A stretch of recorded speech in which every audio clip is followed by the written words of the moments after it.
Comme l'exige la tradition musulmane, les fidèles ont pris d'assaut la grande mosquée Roi Faisal pour la prière de l'Aïd al-Fitr al-Mubarak, la fête marquant la fin du mois béni de Ramadan. À l'intérieur de la mosquée, les invocations des fidèles résonnent dans toute sa grandeur pour implorer la miséricorde de tout-puissant Allah. Allahu Akbar, Allahu Akbar, la ilaha illallah, Allahu Akbar, Allahu Akbar, wa lillahi alhamd.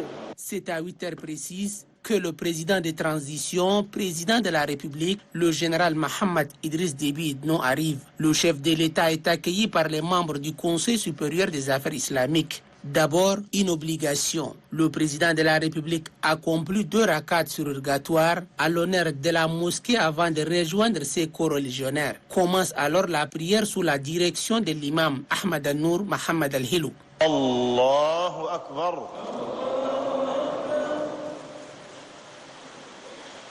Allahu Akbar.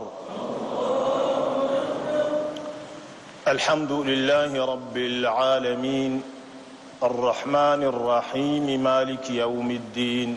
Fini la prière, l'imam a dans son sermon recommandé aux croyants de préserver les acquis spirituels de Ramadan, lesquels devraient être bénéfiques pour l'ensemble de la nation tchadienne. La paix, le vivre ensemble, l'amour de la patrie, l'unité nationale, le rôle des médias dans la société et le respect de l'autorité de l'État ont fait bonne place dans l'homélie du cheikh Ahmed Al-Nour. S'agissant de la transition politique, l'imam demande aux citoyens d'aider les autorités de la transition à accomplir leur mission, celle de maintenir la paix et d'organiser les élections libres et transparentes. Concernant l'unité nationale, Ahmed Al-Nour Mohamed Al-Hilou exhorte ses compatriotes à cultiver l'amour du prochain, la tolérance, le vivre ensemble et la cohabitation pacifique. À propos de l'autorité de l'État, le dignitaire invite les fidèles au respect des lois en vigueur pour la bonne marche de l'administration publique. Aux hommes des médias, le Moufti du Tchad demande aux journalistes de véhiculer les bonnes informations tout en respectant l'éthique et la déontologie du métier. La corruption, la mauvaise gouvernance et la réfection de la grande mosquée Roi Faisal par le président de la République n'ont pas été perdus de vue par l'imam. Il invite par la même occasion les religieux de différentes confessions à prier pour la paix, seul gage du développement harmonieux d'un pays. C'est après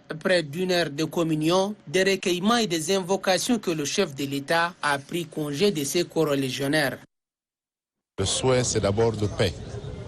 D'abord la paix pour notre pays, la paix des cœurs, la réconciliation, pour que enfin nous puissions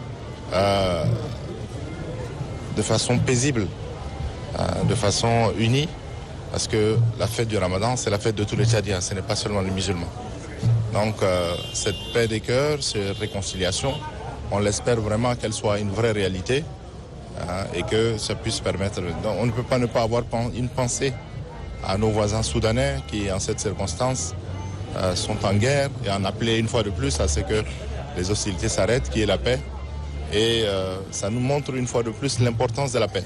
Bonne fête à tous les Tchadiens et Tchadiennes, particulièrement au président de la République. Que Dieu lui donne le courage et l'abnégation de diriger le pays dans la légalité et la quiétude et la stabilité. Pour les Tchadiens, ce que nous recherchons, c'est vraiment le bon vouloir vivre ensemble. Que les Tchadiens puissent s'aimer comme des frères. Et c'est un peu ça aussi le sens de la religion unie. Tous nous sommes des croyants. Et je pense que Dieu puisse veiller sur le Tchad. Que Dieu donne la force au peuple tchadien pour continuer ensemble à traverser la période exceptionnelle qui est la phase de la transition.